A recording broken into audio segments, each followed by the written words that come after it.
cunnilingus.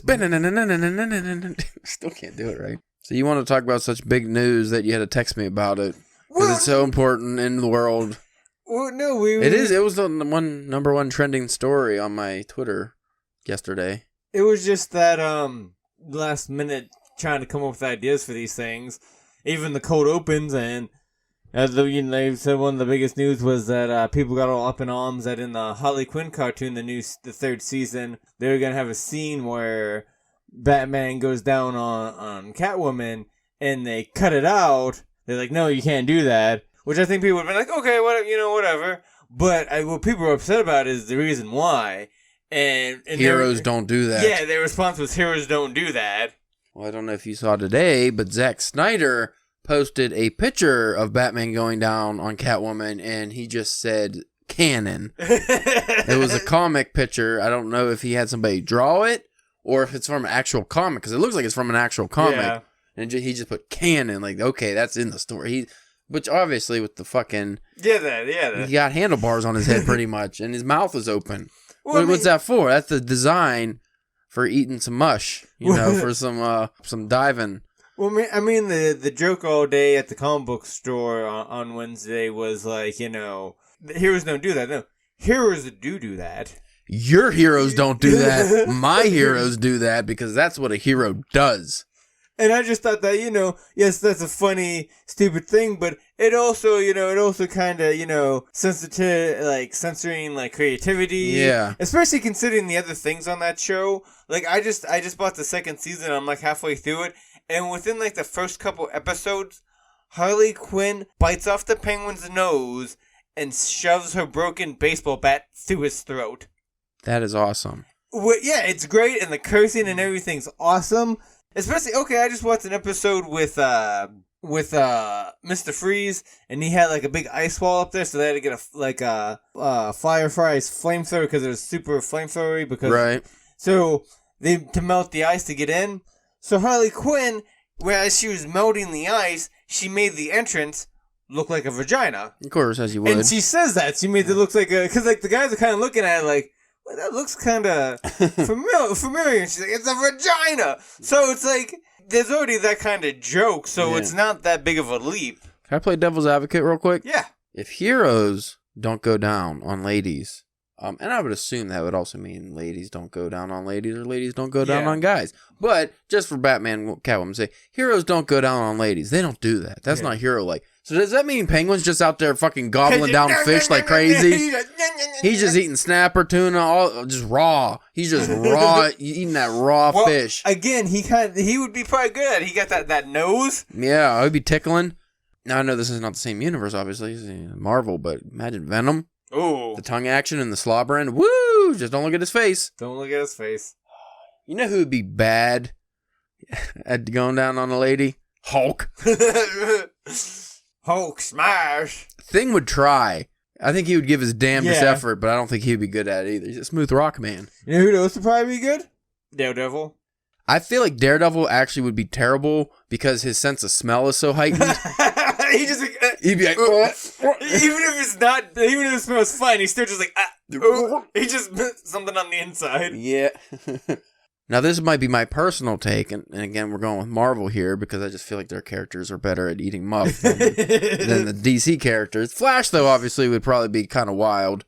Though there is his too fast and but the vibrations, though. Oh, the finger. Yeah, it could be dangerous, though, but he would get the frequency. Oh, yeah. The Green Lantern. Well, before we go into... No, we're not... Get away from DC right now. Oh, stick to Marvel. Reed Richards. Yeah. He's getting any angle you could want. He can get anywhere. Ant-Man. Ant-Man. Giant Man. Yeah. Maybe not Giant Man. Depends on the lady. Yeah, what's he doing? He might be a little too big. You know who'd be terrible? Captain America. He'd be so bland. Missionary. Yeah. Straight missionary. Lights off. Shirt still on. I don't think he would be very good. If we're going, Robert Downey Jr., Iron Man would be probably very well. See, I think he would be kind of narcissistic, and it would be all about him, though. Like, if there was a sex addict in the Marvel Universe, I think it would be Iron Man. Well, you went Downey Jr. I'm just going Tony Stark. alcoholic Tony Stark, too. You're alcoholic. You have trouble getting it up. Thor, God of Thunder would be bad. Yeah. Oh, yeah. Loki would be tricking. Loki's a frost giant, so he's like 500-something pounds, technically, even though he doesn't look like it. Well, Loki has been male, female, kid, so, I mean, he'd probably be good / bad at it. He also got raped by, who was it? Yeah. And impregnated, I think, or something, when he was a lady horse. Mm-hmm. That's not in the comics. That's in the actual mythology of Loki. Look it up. It's pretty great. Oh, not great for Loki, but he deserved it. Yeah. He was, you act so mischievous. You get it once in a while. Before we end this, anyone else you want to add to the list? Well, like I said, Green Lantern. Dr. Manhattan proved himself to be a magician, but for some reason his lady didn't like it. It probably freaked her out. He just got the wrong lady. There's plenty of ladies out there that have no problem with that. Fucking Hawkeye's hitting the G-spot every time.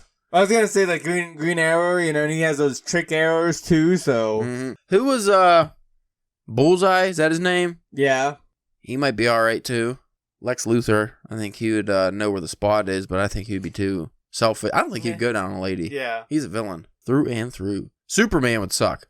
Yeah. It's the Captain American, syndrome. Yeah, but I think he would, like, accidentally break a lady, so he'd be too worried to, you know, super spooge in her or anything like that. Maybe Wolverine. Well, he definitely did have the experience. The experience, the agility. He's small, so he can get up in there. He's always strong. Yeah. He has a healing factor, too, so you can do some real BDSM stuff if he's into that, I would think. He's furry, though. Stuff gets stuck everywhere. All right, I don't think we don't need to talk about this probably anymore. The Toad. Oh. The X-Men villain Toad. Yeah, with the big tongue. Yeah, but doesn't he, like, spit acid or something? He can spit acid. I don't think it's always acid. Not always absent. Storm would be lame. Because, like, think about it. If you're giving it to her good, all of a sudden you got a fucking hurricane coming in. Like, that would suck. Destroy the coast. The East Coast. Although, could you imagine talking to your buddies to be like, dude, I'm so good, I fucking wiped out a whole Eastern Seaboard. What about Charles Xavier? He's got what women want, like the Mel Gibson movie, because he could read your mind while he's doing stuff, so he would know exactly what you want next. Well, I was going to say any psychic. Any psychic. Beast. I think he would be a gentle lover. You know who'd be good and going down? Wonder Woman. Why Wonder Woman? Island of Lesbians?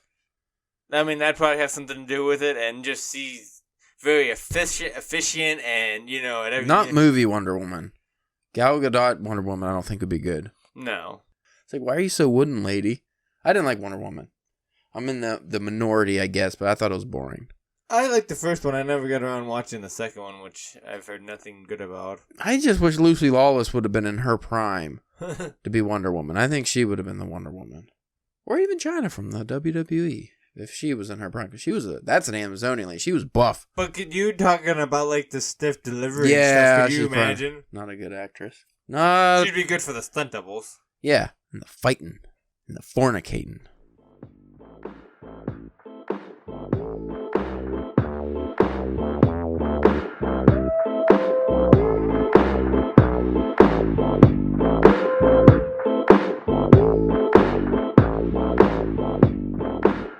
You are listening to the Drunken Pen Writing Podcast. I'm your host, Caleb James. With me today, Spencer, the Billings Butterbean Church. I don't like that. I don't like it at all. I don't even know where Billings is. Nebraska, Idaho, somewhere over there. Maybe it's Montana.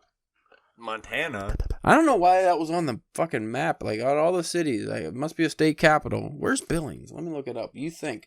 Tell them what today's episode is about, Spencer. So... This was your idea. This was my idea. As to, Montana, by the way.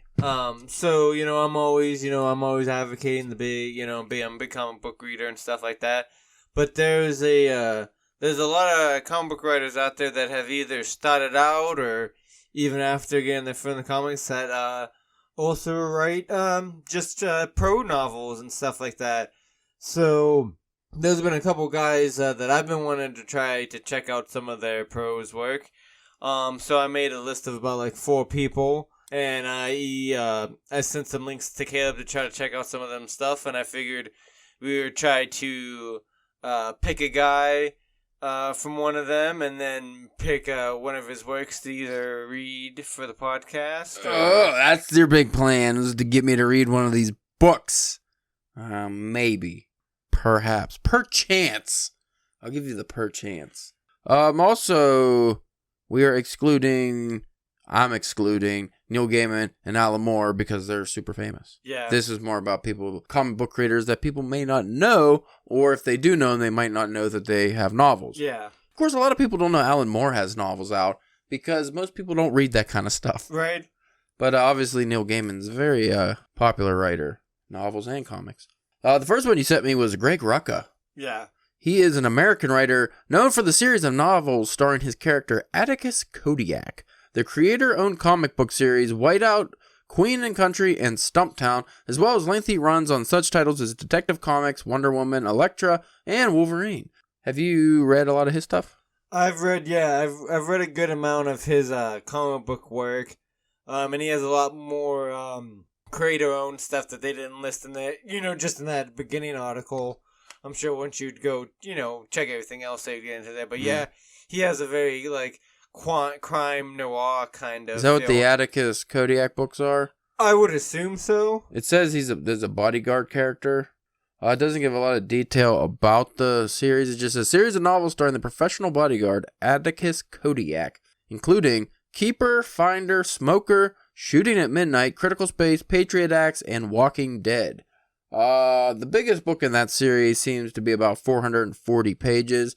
The first two, which would be the ones we'd probably read for the podcast, are under 300. So yeah, that's not too bad. It doesn't have a link I can click on these books, but I'm assuming these are like you said, crime noir kind of. So that'll be interesting. Next up, you have Bread. My name's Bread. Fucking Bread. You would send me a guy named Bread. Oh, second bald white guy in a row with glasses. Congrats. You're going to send me Brian Wood, too? Another bald white guy with glasses? I don't think he's ever done novels, and I still don't think we're allowed to actually read his stuff now. Does it mean we're not allowed to talk about him anymore? I mean, we could. I mean, they're making a TV show out of one of his most famous works still, so. Oh, that's good, I guess. Brad Meltzer. He is an American political thriller novelist, nonfiction writer, TV show creator, and comic book author. His first novel, Fraternity, garnered 24 rejection letters, but he then sold his second novel, The 10th Justice, while in law school. In 1994, he co-wrote the original swearing-in oath that is taken by American Corps members and has been delivered by Presidents Bill Clinton and George W. Bush. Well, that's kind of an achievement. I don't know that. In 1996, Meltzer created one of the earliest author websites for his first published novel, The 10th Justice. Over the years, every one of Meltzer's thrillers has made the New York Times bestseller list, and The Hollywood Reporter has listed him as one of Hollywood's most powerful authors. I've never heard of this fella, so what can you tell me about him? Comic-wise, what was he doing before novel? Well, he wrote novels before comics? Is that what I'm getting? Yeah, I think he started with novels, and he was just, as a kid, he was a fan of comics. Like, he's a fan of all that kind of stuff. Conspiracies, obviously, history. That kind of stuff. And then so once he was able to make a name of himself in writing, he was able to use that to start getting some gigs in comics. Probably one of his most famous things is Identity Crisis. Mm-hmm. It's over probably it's close to 20 years old now. Like, I was still in high school when it came out. He doesn't his novels, from what I can tell, like political thrillers and intrigue kind of things like that. His comic stuff though kind of was a little bit more harder to pin down, but he's done runs on Justice League, and he's done a couple Green Arrow books and stuff like that. He's just he's a very good solid, and because what makes him a good comic book writer is, like I said, he's one of those guys that read him and loved him when he was a kid, and knows all the histories and can kind of pull these little facts up or make them work and stuff. They don't seem forced or anything like that. So next up, you sent me the actual link to the novel Anyone, a novel by Charles Soule. Am I saying that right? Yeah, it's got an E on the end. It's I don't Soule or Soul? It I looks don't know like if it's Soul or Soleil. I can't remember how. I think it's just Soul. I think if it was Soleil, it would have one of those little accents over the E. Soon to be adapted for television by Carnival, creators of Downtown Abbey.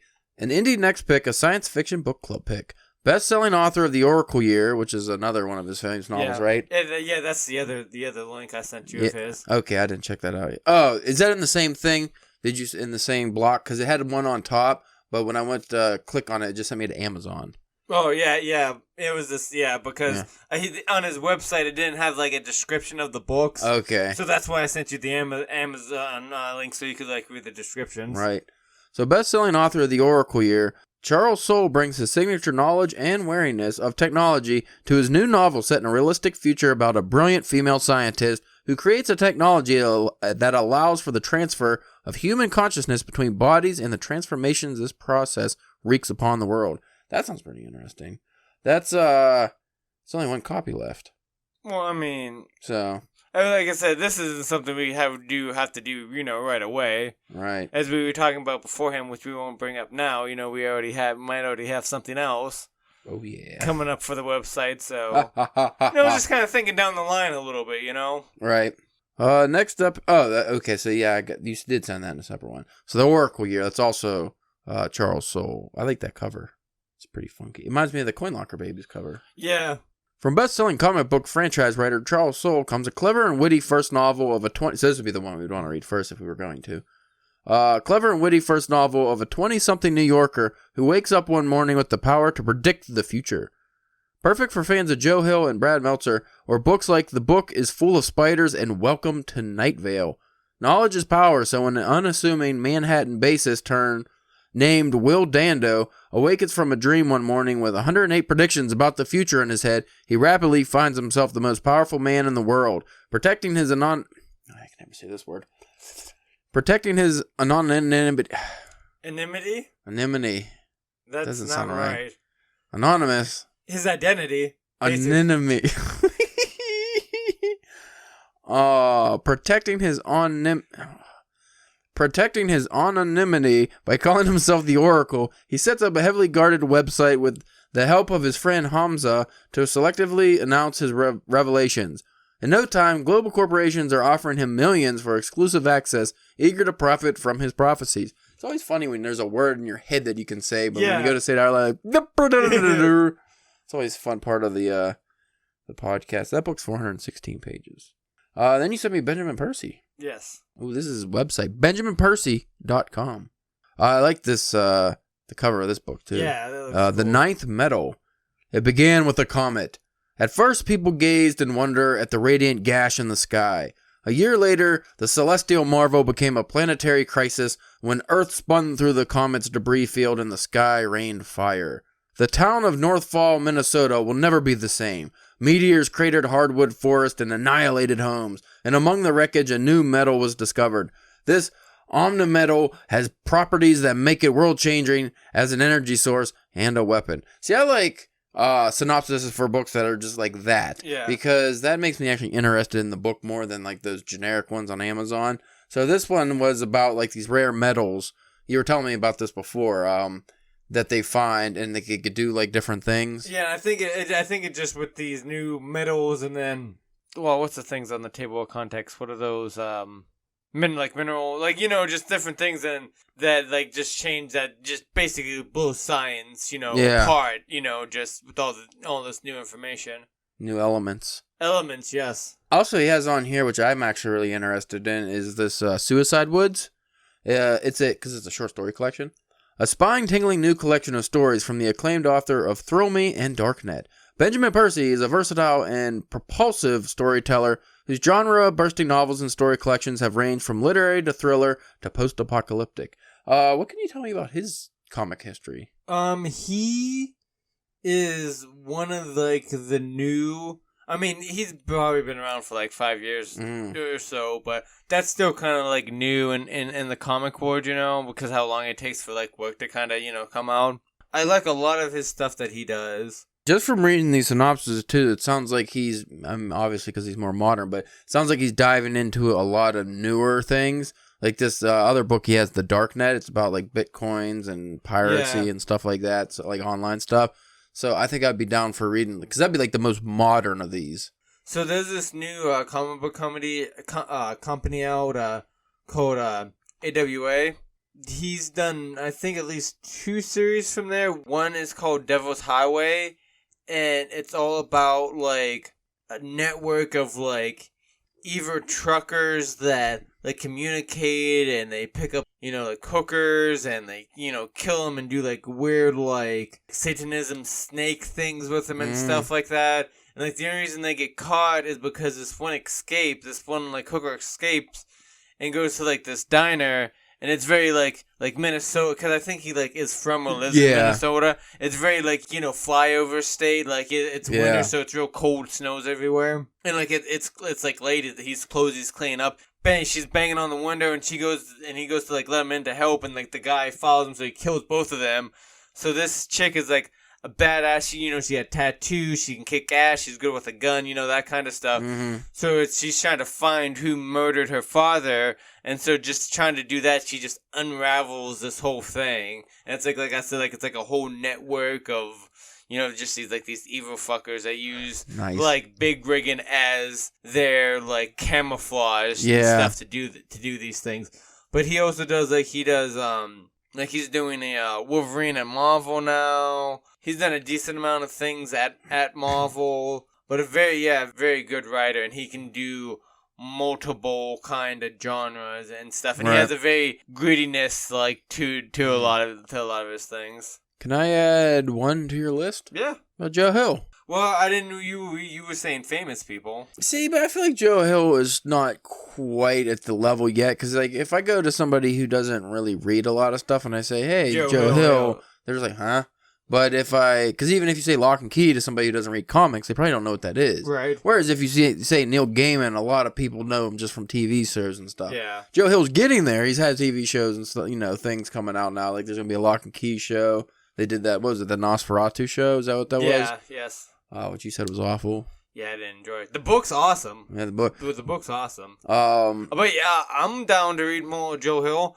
I still haven't read Joe Hill other than the co-written thing he did with his dad. So I'm gonna say you could read his because his first book was 20th Century Ghost, and it's short story collection, and that would also too give you a good sense of the different kind of stories that he can tell. Because I'm gonna say that would, the only bad thing for the podcast would be, like, I've already read, like, half of his stuff already. Yeah. So, but I mean, I don't think there's any, like, super long things though. So I mean, I wouldn't be averse to rereading his short stories.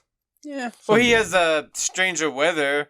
That's like a novelette kind of thing, and then Full Throttle. That's the newest one too. I haven't read that, and that's all short stories. You still gotta read that Owen King book. I still gotta read Owen King as well. That was a pretty big book, actually. That was kind of big. He has a short story collection too, but they wanted like $30 or $40 for that. I was like, nah.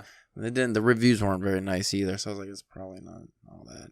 Yeah, but I'm always down to read some more Joe Hill. Well, I have something that I'm gonna be reading here, probably starting tomorrow. I'm almost done with that Solomon King collection. No, that didn't take you long. No, I'm more than halfway through. They're really entertaining. Like, every fucking chapter, I guess you can call them, because it's written in, like, the periodicals or whatever, like the old eerie magazines and weird magazines.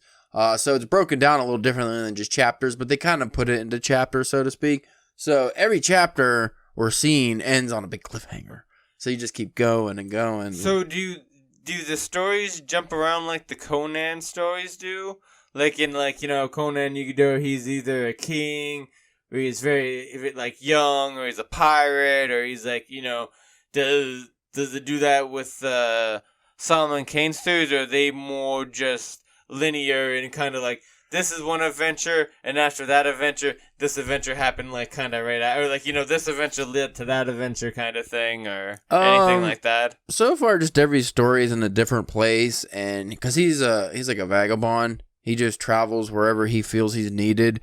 So, yeah, every story is just him going, and he's in a new land, and a lot of them actually have been him chasing some bandit for years, and he finally catches up with them somewhere. Like I said, a lot of these stories are also horror stories, so I'm digging it. I think it's a lot of fun. But I just ordered Deaf Republic Poems by Ila Kaminsky. It's like about the Ukrainian conflict going on, because this one, I think she's a Ukrainian author, and she's like hard of hearing too. That's why it's Deaf Republic. Because I heard I was a poetry podcast I was listening to, because I've been trying to like give more of an appreciation to contemporary poetry, because I don't like the non-rhyming like modern poetry, but it's like I'm thinking my problem is just reading it without ever really listening to it. Maybe I'm just not getting it right. And poetry can be kind of weird like that, huh? It's different between reading to hearing. Yeah. The poetry, where I found it was, let me look this up. It's a podcast called Poetry Unbound, and they're only like 8 to 10 minutes long episodes. So what I like about it is it starts off by reading the poem, and then the guy, which he's like Irish too, so it just like makes it better. And then he breaks down like the poem, what it's about and stuff, and like what you're supposed to kind of feel. And then he reads it again with that knowledge.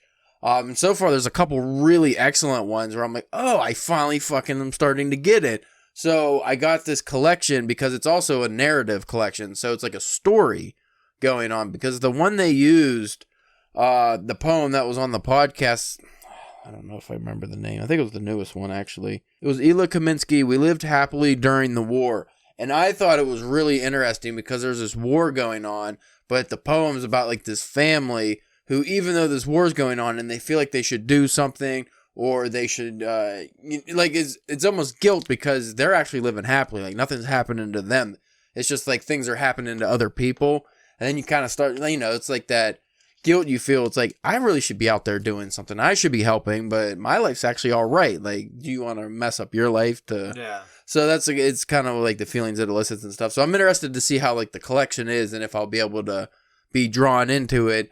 Versus, listening to it, like I said, listening to it, I get it. I'm like, okay. But if I read it, I still might be like, I don't know. So I'm going to try. I'm going to actually read them out loud to myself. I feel like maybe that'll help get it out. Because when I do that sometimes with like Dylan Thomas poems, I read them out loud because it just, when you hear it, it's just different. You're like, okay, that's why it was written like this, because it's supposed to be spoken like this. That's why it has these weird pause breaks.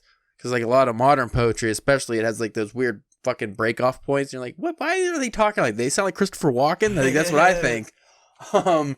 But it's not. It's actually a lot different. So I'm trying to give it a chance. Trying to be more open-minded and well-rounded in my literary adventure. But, yeah, I'm interested in digging into some of those comic book authors, too.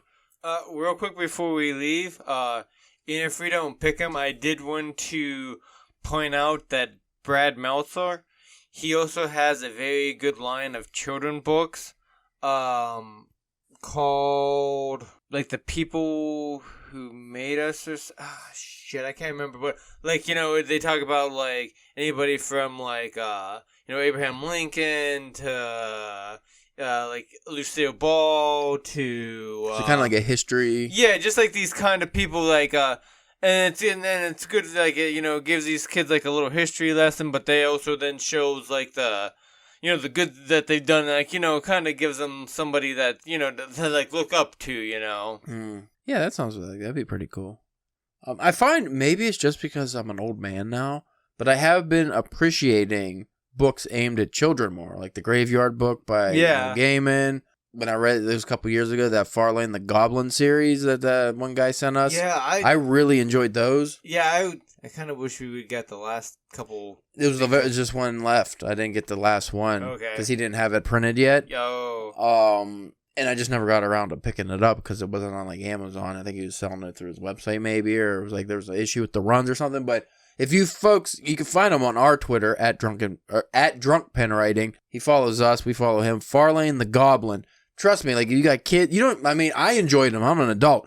It's really fun series, very well drawn. It almost reminded me of like a Todd McFarlane type of style. And I remember the first couple volumes, I just read on my phone. They were just PDFs in, and like I was still like into it. And then when we got like he sent us like a print volume of like the third volume. All of them. Oh, was them all of them except for the last one, yeah. And like just because they're like these nice long, wide, very cinematic. Which is very fun for kids too, like because the shape of them, they're very long, so you get these big sprawling, colorful pictures and stuff. And like I said, the art's fantastic. So Farlane the Goblin, if you guys can give those a read. You'll really enjoy them, I think. All right, so the name of the Brad Meltzer series, Put your phone away. It's making or Ordinary People That Changed the World. There we go. So those that's if you need you get some younger kids and stuff like that, those would be good for them as well. Nice. Okay, bye. No. So we hope you check out some of those works. We're definitely going to. I feel like we do a pretty good job when we read different lists or come up with things that we want to, check out. We usually at least check out one. Yeah. It's hard to check out all of them, but at least we still never got around to the Irish one. Remember we did a list of Irish authors. We never got around to reading any of the Irish authors. So I'm a little disappointed in myself for that. I haven't read Irish. Because you checked out some of the African authors, didn't you? Didn't you end up getting something? The African authors, and I think we did Japanese authors at one point, which I also checked out. I do want to check out more of the African authors because I've only read my reading of African literature right now is very limited. Yeah. The problem is a lot of African authors really didn't come out until later. In the 20th century, at least from what I can find. And obviously, a lot of those stories that are about colonialism and stuff. So I kind of have to be in a certain mind frame if I'm going to read those too. Like that Chinua Achebe book, what was that? Not Everything Falls Down. Something along those lines. But that's the main one I've read so far out of the famous African literature.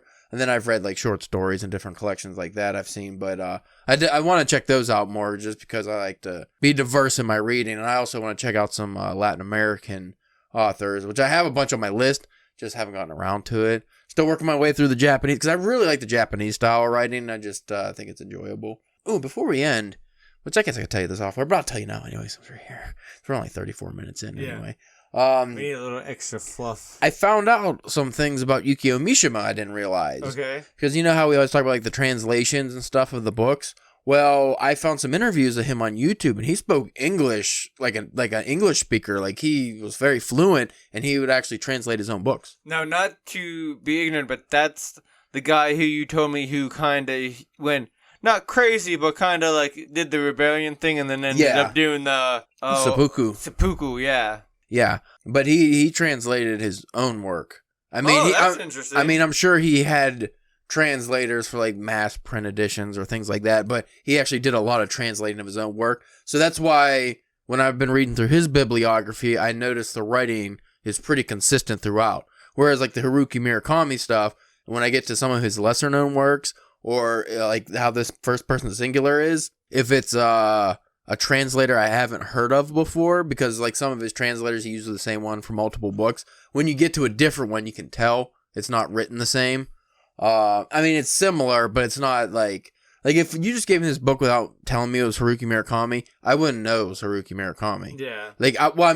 I would start to guess because of the jazz and the Beatles and stuff, but I would still be it could be just that's what it reads, an imitation of Murakami. Whereas some of the other works, which I feel are better translated. So you feel it's more that's probably more because of the translation, yeah, and not the actual writing. I think so. I wouldn't imagine this was meant to be a super the short story collection. They usually kind of shit out. Yeah. A lot of authors, I just got a bunch of stories I've been collecting. Here you go. Or stuff that I put in magazines 20 years ago. Yeah. So it's hard to say. With the short stories are always hit or miss, in my opinion. Which sucks because I like reading a good short story collection. I do too. I like when an author does a good job. That's why The Elephant Vanishes, which I think I told you off here, right? Yeah. We're gonna keep up the Murakami Minute after we finish this one because this I can't let Spencer just go without actually reading Murakami. Even though it is Murakami, he's not getting a feel for it, man. You're getting 70-something-year-old Murakami who I think just wanted to make some money. Yeah. I don't think he was very passionate about this project. Whereas The Elephant Vanishes is one of his most famous collections. I haven't read it yet. I'm excited, and I read the synopsis of some of the stories, and they sound very wild. Yeah. So hopefully that'll be a little more entertaining, and I believe the print edition I got is one of his most used translators as well. But I thought that just was a nice, or some fun information on Yukio Mishima, was that he actually translated his own work, which makes, I think, it a better experience. Yeah. Because, like I said, the work will be more consistent. And you can't really say there's translation errors when the author himself translated. You at least know, like, whatever's there on the page is what the author wanted there. Yeah, so even if he translated something that doesn't translate that well from Japanese, he was able to find a workaround. Yeah. Whereas a translator just kind of has to guess what the author in or how they would like it. I mean, some translators work with the author too, but still, like, you know, if it's the author themselves, they're the one that's given the overall pass on it. So if they're saying this phrase works, then it works. I think that's all the book news I got. You didn't have anything, did you? You've been reading H.G. Wells, but we'll talk about that off air. Yeah. Don't need to bore the fans with fucking old man Wells. It's getting better. You've been saying that, but I don't think it is. You said that about Sleeping Beauties, too. And I don't think you liked it. You don't want to admit it. I don't think you liked it. Also, Ash told me he was writing a review, because I told him you're not much of a review reader, generally. So, he's reading, I think it was on that, Ryu Murakami, that Pierce book or whatever it was that I was telling you he was reading. He really liked that, but he says he told me that you might get mad at him because in the review he shits on Stephen King a little bit.